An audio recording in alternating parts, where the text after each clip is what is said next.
We have Shen from Delft University of Technology, and he's going to tell us about Magnon-polaron transport and magnetic insulators. Thank you.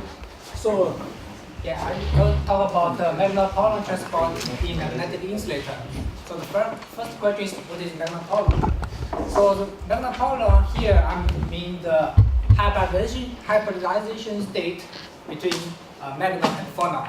So as we know, if in a solid state, we have electron and phonon surrounding, then the interaction I don't hear between the you. magnon. Can you have still some problem with it? Yeah. I'll just start from here, right? So if in a solid state we have electron and phonons, then the interaction between them can create some new quasi-particles we usually call the polaron. For the exciton system, if we have photons, then we have polariton. These two concepts are very well accepted in the literature. For the magnon case, we borrow these names we call Magnon-polaron and Magnon-polaron. So my talk will focus on the new quasi-particle between magnon and the phonon. So as we know, if we in a solid state, the low energy excitation of the spin is the spin wave, or we can call it magnon as the quantum of the spin wave. Now if we also have phonons, then that means the spins are not in their equivalent position, but have some lattice displacement. Now if we compare this configuration and this, you would find that the environment of each spin is different from here and here, right? That means you could have extra energy in this magnon-phonon coupled system. So this can be described phenomenologically as magneto-elastic coupling. Now if we have this, we can see what happens in the dispersion. If we don't have magneto-elastic coupling, then this is the dispersion of spin wave, and this is the dispersion of the acoustic wave, which is linear, and this is usually parabolic at the lowest order. Now we have, if we include the magneto-elastic coupling, then we can open some gap at this crossing point. With this gap, the magnitude of the gap is proportional to the strength of the magneto-elastic coupling. So classically, like Dell, they always call this wave as magneto-elastic wave. But if we go to the quantum region, then the quantum of the magneto-elastic wave, we can call it Magnon-polaron. In this talk, I don't want to distinguish the classical language and quantum language. I just call them Magnon-polaron for both classical and quantum case. So now I will show some experiment about Magnon-polaron. So this experiment from our audience from Munich. So they use some transducer to excite surface acoustic wave, which propagate around the surface and across this magnetic film, and then they measure the transmission on the other side.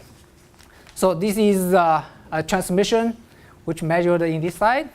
And the very interesting thing is, then they switch on the magnetic field. Then they find the transmission change. So the black curve here is without a magnetic field, then the red curve have magnetic field. As we know, the magnetic field cannot modify the phonon itself. That means there should be some coupling between the magnon and the phonon. So this means this experiment is the signature of the Magnon-polaron. This is another experiment from Groningen in Netherlands. So what they do is they use some the interference between two coherent lasers to create some optical grating. This optical grating can create some temperature gradient. And this temperature gradient have particular periodic modulation. That means you have particular wave vector of this temperature gradient. And this can create acoustic wave with a particular wave vector, means the frequency of the acoustic wave is actually fixed. Then they apply the magnetic field and change the magnetic field, which also changes the frequency of the spin wave. Then what they find is when the frequency of the spin wave match the acoustic wave, then they can have very strong signature, means the Magnon-polaron are strongly excited in this experiment at this special magnetic field. All right, so this is the experiment from Kaiser-Strauss group. I suppose Vitaly will tell us more about this story. So I just here I just want to show that in their experiment, they can excite magnons with a wave vector perpendicular to the magnetic field.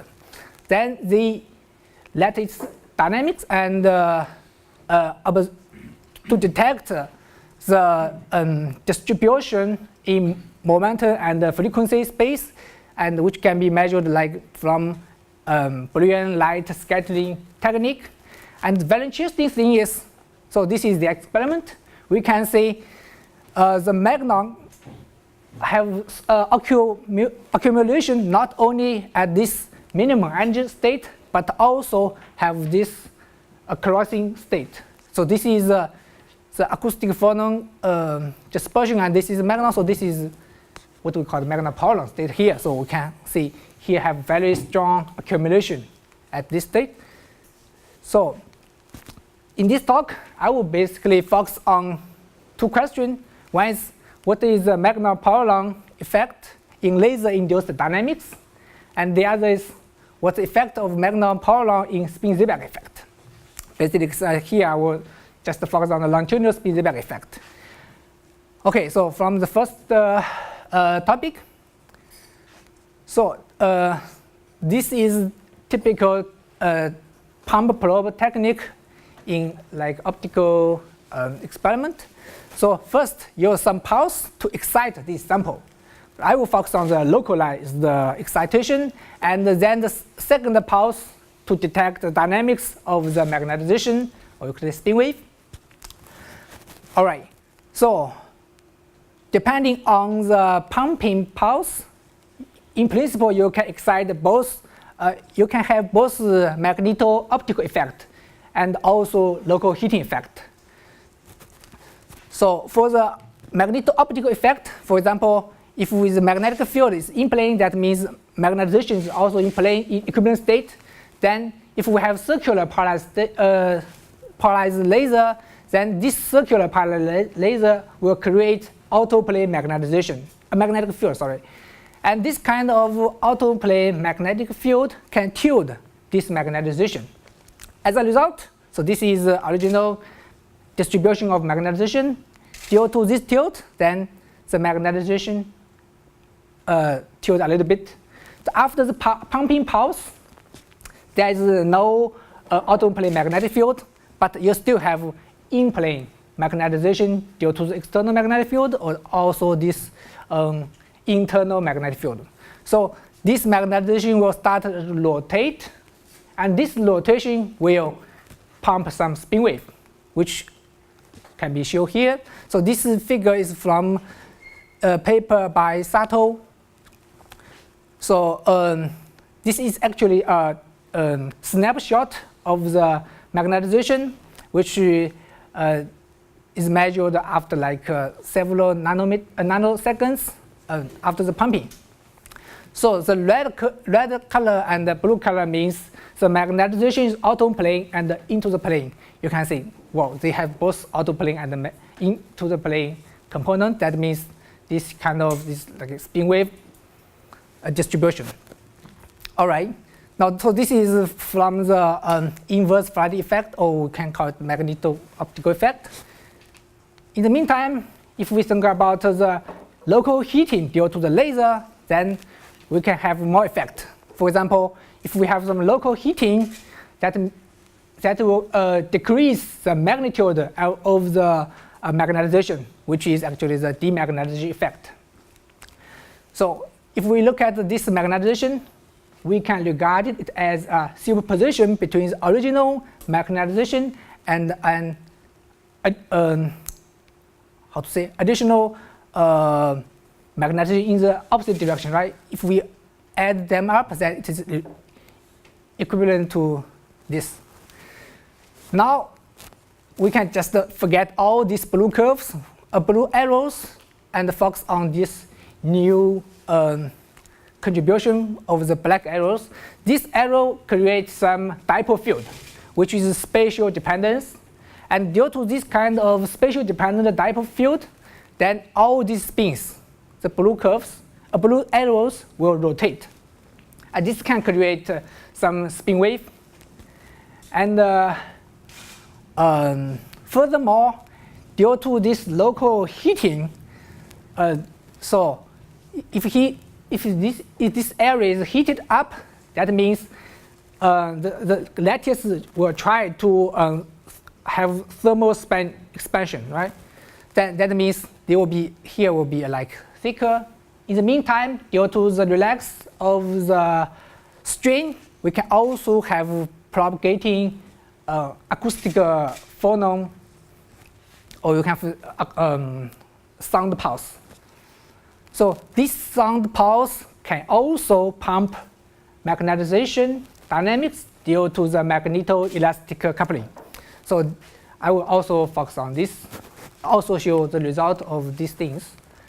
So actually, this effect can already measured in the experiment. For example, for this, this is the original map of the magnetization.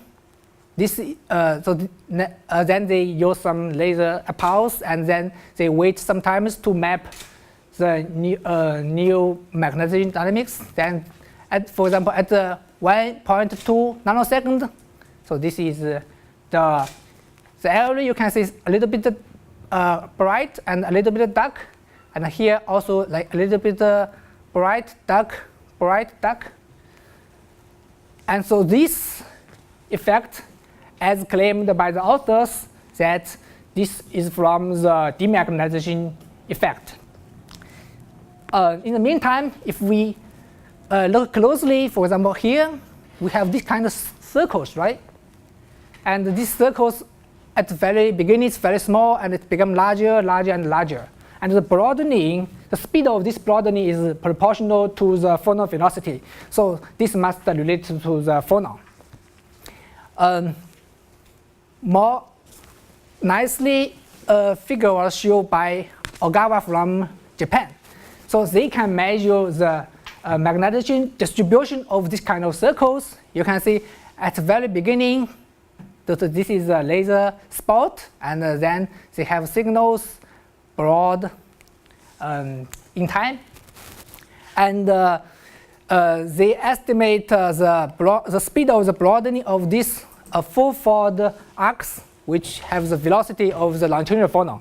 And for this inner two-fold arcs, they have the velocity of the transverse phonon. So they claim this signal corresponding to the transport of the Magnon-polaron in these two regions. Excuse me. Yes. I'm a bit confused on this slide. Are you suggesting that this is due to local heating? Yes. This effect? Yes. Because the explanation in panel A in this figure is in terms of impulsive stimulated Raman, which is non-distributed. Yeah, this is I will show later on. This explanation is not exactly right. Okay. And I also discussed with Ogawa personally, and well, he somehow agreed with me. I fully agree with you, because also we demonstrated that it's wrong. So okay. Okay. Just wanted to be on the same page. Okay. So let's go to our theory. So this is our configuration. We have a film, and then we have exchange interaction, and Zeeman splitting, and also dipole field, which is actually very depend on the specific structure, I mean the geometry. And for the lattice, we include both the kinetic term and elastic term. Then this will give us the sound wave or the phonons. Now, in order to study the coupling dynamics between the Magnon and phonon, so we need the coupling between Magnon and phonon. So this is the lowest order of magneto-elastic coupling. All right. Now we have this kind of Hamiltonian, and from this part, basically we can calculate all the spin wave mode, like volume mode and the surface mode, right? the surface mode is usually called as a Delft-Ashbar mode. So all this mode can be calculated from the Delft-Ashbar theory. Now we include all these and put them together, and finally we can derive the equation of motion. And this is a simplest case, which means bulk, so basically. So the first two equations basically LL equation. So you can see this is y, mz, so this is like external magnetic field, and this is like Gilbert damping also. And the other three equations are about the lattice displacement, or we can say it's phonons. And the coupling between magnon and phonon are given by this red box. So now the magnetization and the lattice displacement are coupled together. Now to describe the force due to the laser, so we need this kind of things. And of course, for different pumping cases, these things are different. So we need to specify for each case. All right. So from this equation motion, we can rewrite it, and then we use this green function representation. So this is written in the momentum and frequency space. Of course, we can also write it in the real space and the time domain, right? So this is a green function, and this is force due to laser, and this is magnetization and lattice displacement. Now we need to clarify what is the source or the force from the laser. Once we know this, then we can know all the distribution and the dynamics of the magnetization and the lattice displacement. Now, assume we have some circular polarized laser, because once we have circular polarized laser, then we can include the inverse Faraday effect. Otherwise, we don't have auto plane magnetic field, then we don't have inverse Faraday effect. All right. Now we assume the laser pulse is very short. So in time domain, we assume it's like that function, and in the real space, it's like Gaussian. So because of this, and we can calculate the inverse Faraday effect, the effective magnetic field due to inverse Faraday effect, which is auto plane, so it's along the direction. And this will tilt the magnetization and give the inverse Faraday effect torque, or spin torque, due to the inverse Faraday effect. And to include the heating effect, we assume so the pulse is very short, and the relaxation of the energy is usually like in picosecond. So we assume it's very short, so the temperature increase is like suddenly increase. So we use this step function here. Sorry. Yes. Variable r, is that, what is variable r? Oh, what? R squared over w squared in the exponential. So do this as it's a 3D magnitude? It's actually 2D. So this field, so we assume this direction is like uniform. So okay, yeah. so you're So not X and you're Y. looking at the surface. Yes. The surface excitation movement. It's No, exciting movement. we assume this is like very thin, so it's like uniform. So excitation is uniform, Okay. so the it's surface independent of is- the direction. Okay. So it's like x squared plus y squared. Okay. All right. Now, once we have this inhomogeneous temperature increase, then the gradient of temperature will create some stress, which will create like a longitudinal phonon and also transverse phonon. So this is what I show here. It's pressure stress, which gives a longitudinal phonon, and the shear stress gives a transverse phonon. In the shear stress, why is there an effective thickness rather than just a thickness? What's the effective? Oh. Zeta. What do you mean? Zeta is effective thickness. Ah, What does yes, that mean? yes. So in principle, so once you have some substrate, you have a magnetic field, and so the thickness you cannot see like just the magnetic field, because the substrate can also like the temperature of the substrate can also increase. So all these things we just use this to take into account the increased temperature of the substrate. All right. So due to heating, the magnetization can also change, right? So we also introduce the torque due to the demagnetization effect. Now, we put all these forces, then here are the typical result. Like I also show the two-dimensional distribution of magnetization after some waiting time. So this is from the non-thermal effect, and all these are from the thermal effect, from the pressure stress, shear stress, and the demagnetization effect. So you will say all these patterns are very different, right? So only, or you could say this and this are more or less similar, but actually not. If you look at the symmetry, mirror symmetry around this y-axis, you will say here is blue and here is blue, so it's like mirror symmetric, right? But here is like red, here is blue, so it's anti-symmetric. So they are different. And for these things, if you look at the colors, so for here's blue and here's red, here's blue, so it's also anti-symmetric. In other words, all these thermal effect gives anti-symmetric features, but the non-thermal effect gives a symmetric feature. That means once you find this kind of symmetric features, it will come from the non-thermal effect, otherwise come from the thermal effect. All right, now this is typical result, and we can also study all the thickness dependence and everything. So this is for finite thickness, means the thickness is comparable with this laser spot size. And now if we make it very thick, then this comes like that. Well, you could say, oh, they are very different, especially for this one from non-thermal effect. The reason for this is because the dynamics of the spin width is very sensitive to the dispersion.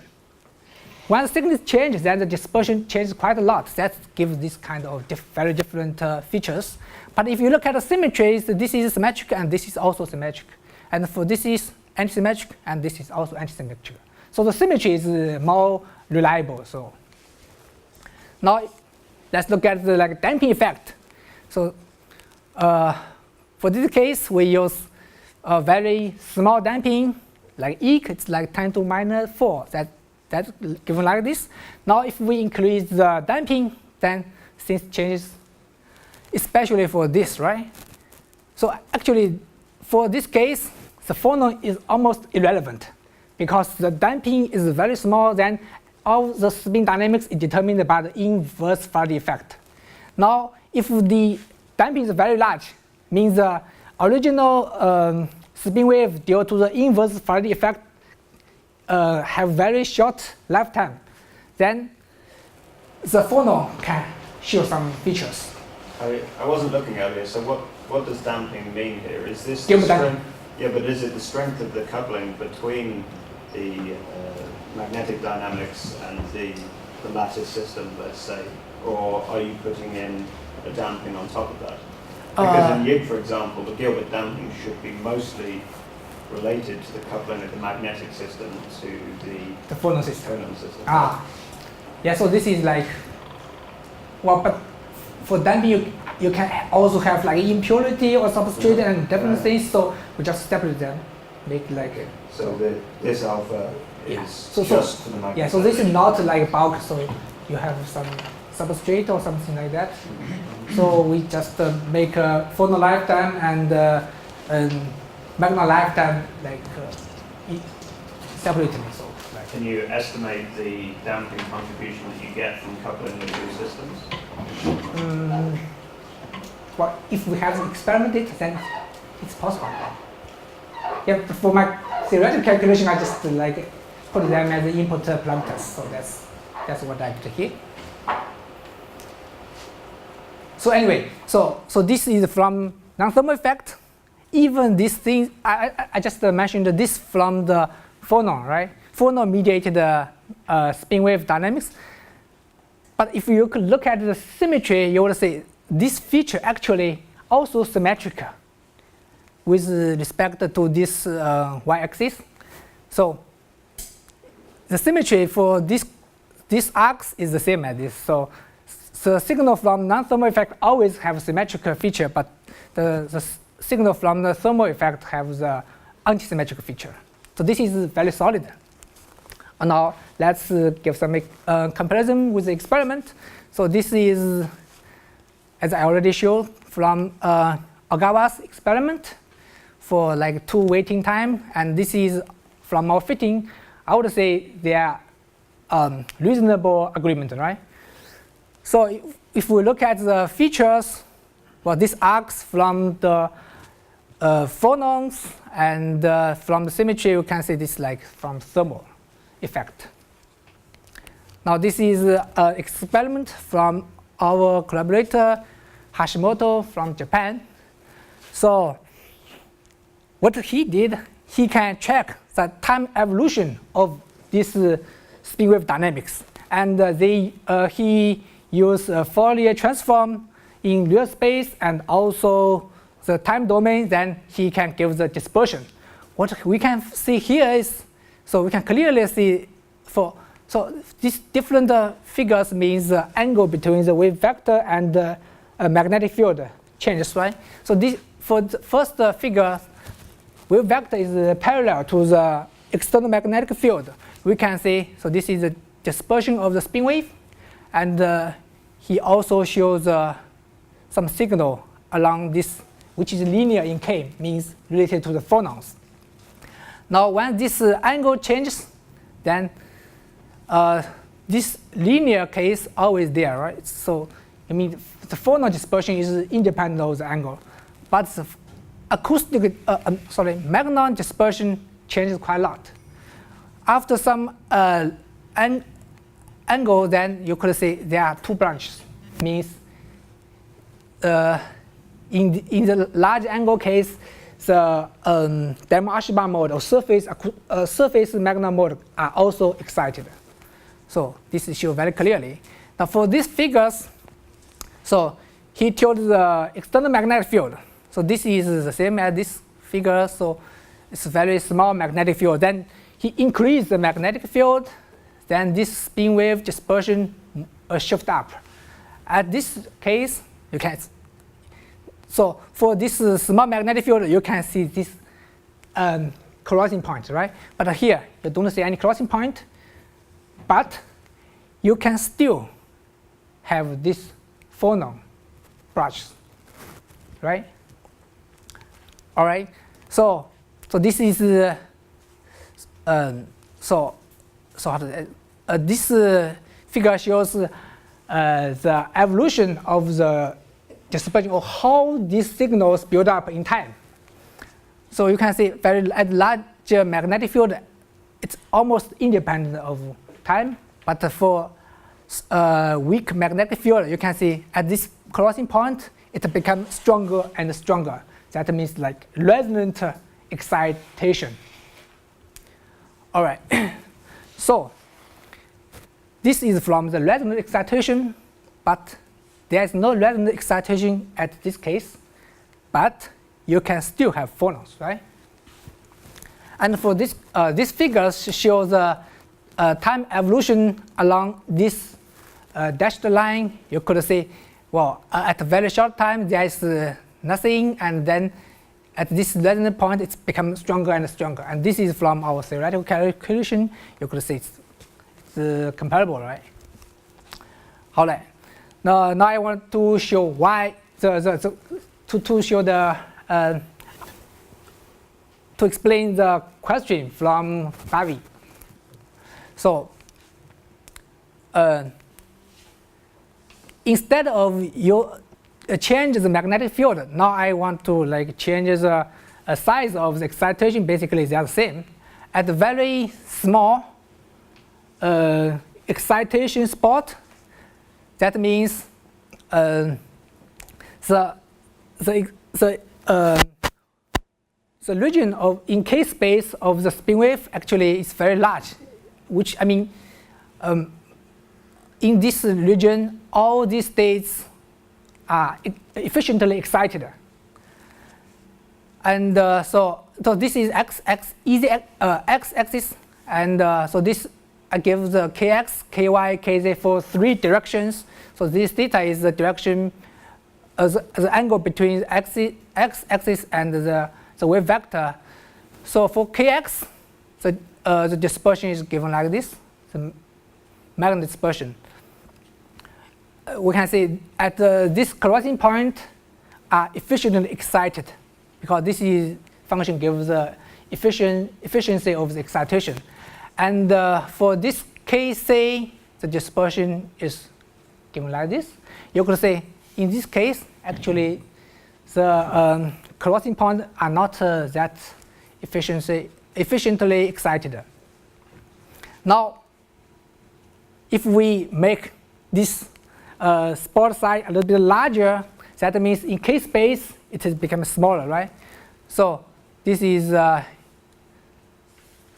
efficiency in the larger spot case. You can see all these things cannot be excited efficiently, because you can see this is very small. But if you look at the result, you could see almost the same, right? It's not 0. That means to obtain this kind of result, you don't need this resonant excitation. The reason actually is very clear, because even we don't have this kind of resonant excitation, the coupling between this spin wave and this acoustic wave still relevant. That means the eigenstate is still a mixing state between the magnon and the phonons. So even in this small k region, we can also have this kind of excitation. So now let's go to this last slide of this part.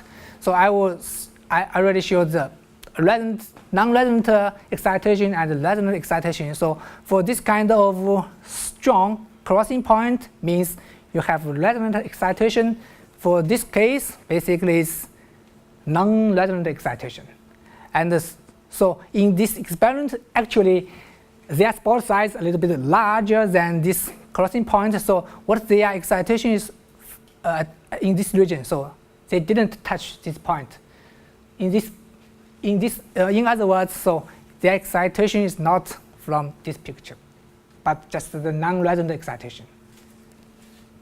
So this is the first part. Yes? So this thing about the symmetry, does that come from the assumption that there's no, so you said that, that in the z direction, the heating is uniform in the z direction? You mean the symmetry? Yeah, I mean, so if there was some heat gradient in the z direction, then would this difference in the symmetries? But that will only change things in the z direction, right? But in the xy direction, it's still the same. So the symmetry itself is actually come from the anisotropy of the magneto-elastic coupling. So that is in plane features. But what you are thinking about is along z direction, right? But the heating, So like a heat gradient in the z direction could cannot give you something that looks like the non-thermal effect in the. No, I don't think so. I don't think so. They are different things. And the thing is, they are independent.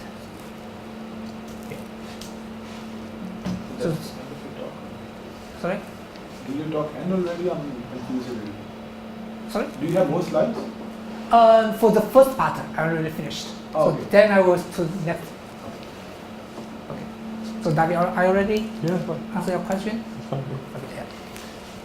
So now I move to the second part, which about to the spin-Seebeck effect. So what is the role of this Magnon-polaron in the spin-Seebeck effect?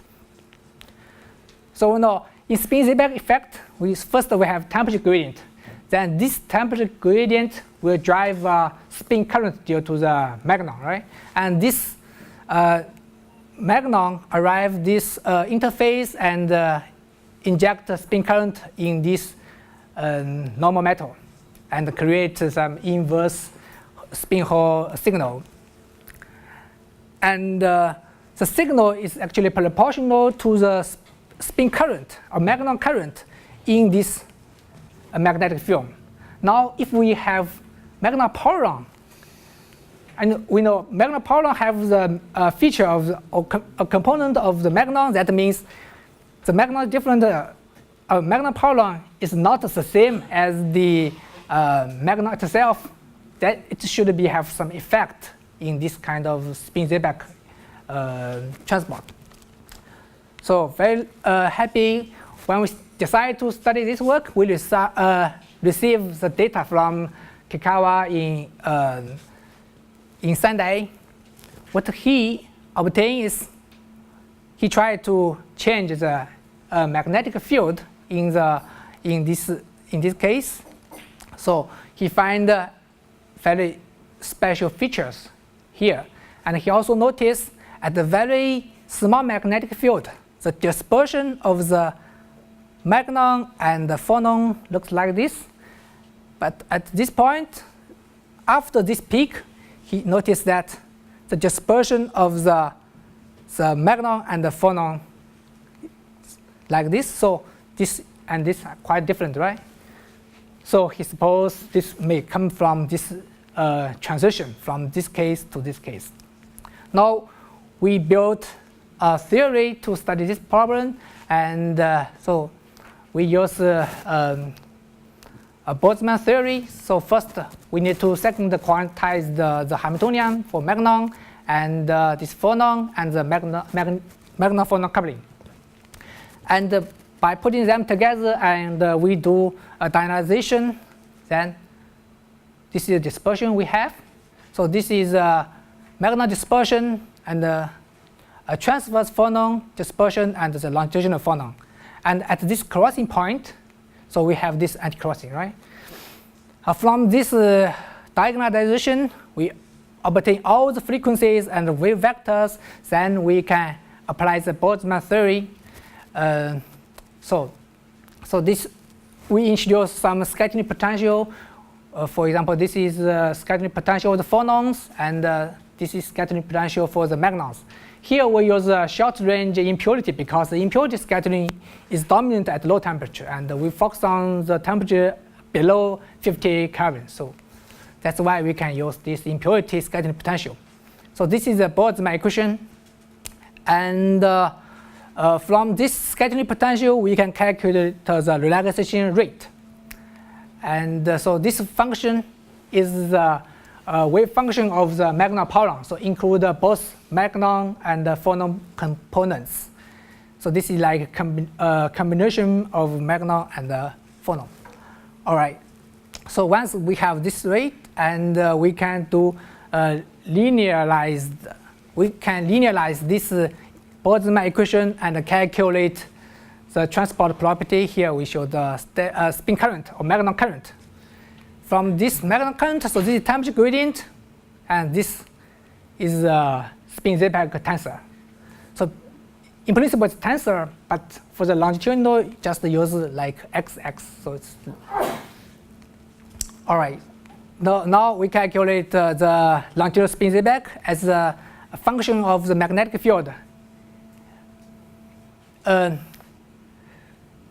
So you can see we repeat this kind of anomaly, and in the experiment, so first originally measure the magnetic field up to here, but we find if you increase the magnetic field further, then you can have another anomaly. So the physics of these two peaks is related to the dispersion as expected by Kikawa. You can see at this lower magnetic field corresponding to the dispersion of the spin wave and transverse phonon touch with each other.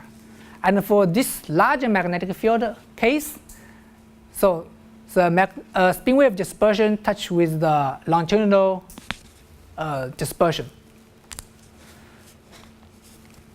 So now we know we will repeat this result. I would say to obtain this kind of anomaly, we need two conditions. First, we need a magneto-elastic coupling, of course. The second, we need a different scattering ratio, scattering potential of the magnon and the phonon. So this is given by the parameter this 8. Now, if we don't have any magneto-elastic coupling, then the results is given by these open dots. We can see just decrease with the magnetic field. Now, if we have magneto-elastic coupling, but we take this parameter equal to 1, then it's given by this dashed curve, a dotted curve, blue dotted curve, still nothing at all. Now, this peak can show up only when this is larger than 1. So if it's equal to 100 or 1000, we can see this kind of peaks. All right. So now the question is why? So if we look at these parameters, if we will change these parameters, the dispersion and the global velocity of the system is completely the same, right? So the only thing can happen is this parameter changes the lifetime in the of the Magnon-polaron. Now, following the question is why the lifetime change can give this kind of peak instead of other features. The reason is basically the number of the Magnon-polaron changes due to this change of this lifetime. Now, if we look at this dispersion, so this is, for example, a transverse phonon, and this is a spin wave dispersion at 1 Tesla. Then we increase the magnetic field 2.6 Tesla. They touch each other and then make it larger. At this 1 Tesla, you could say, well, there will be mixing, strong mixing at these 2 points. But for this touching point, there will be large area which the magnon and phonon are strongly coupled. For 4 Tesla, there's no strong coupling regions. And so these two figures show the lifetime of the 1 Tesla and 2.6 Tesla. And 1 Tesla, you could say, so this is original magnon lifetime. This is the phonon lifetime. At this strong coupling region, you can see the lifetime of the Magnon-polaron is different, not only different from the phonon-like and magnon-like. So the lifetime of the Magnon-polaron is strongly modified in these two regions. And in this region, in this case, there's very much more magnons are strongly modified. So the physics of this peak is the number of the strongly coupled Magnon-polaron, actually. So we have the peak when this is larger than 1, and we also want to check if it's smaller than 1. What we have is the dip. So from the peak and the dip, we basically can justify whether this the lifetime of the magnon is longer than the phonon or shorter than the phonon lifetime. So this is like to check the quality of the sample. It's a possible way, I think. All right. So this is a comparison with the experiment. So this is the final result published in PIO. So Kikawa use larger magnetic field, then they can find the second peak. And so this is the comparison of our theoretical calculation and the experiment around these peaks. I would say they are reasonable agreement. And so, as I said, in this case, this eta is 100. That means the lifetime of the magnon is smaller than the phonon lifetime. All right. So I think Ludo will show this on Friday, right? And I saw this last year in Groningen, and well, they measure similar features in non-local measurement. And I just saw this yesterday from Dutch, who also show similar features in different material. but I don't know the details. But yeah, just like advertisement. All right. So now this is a summary of my talk. I basically shows Magnon-polaron effect in laser-induced dynamics and also spin-Seebeck effect. So, and I want to acknowledge my boss and the people from Togo University and also from Utrecht University. Okay, that's all. Thank you.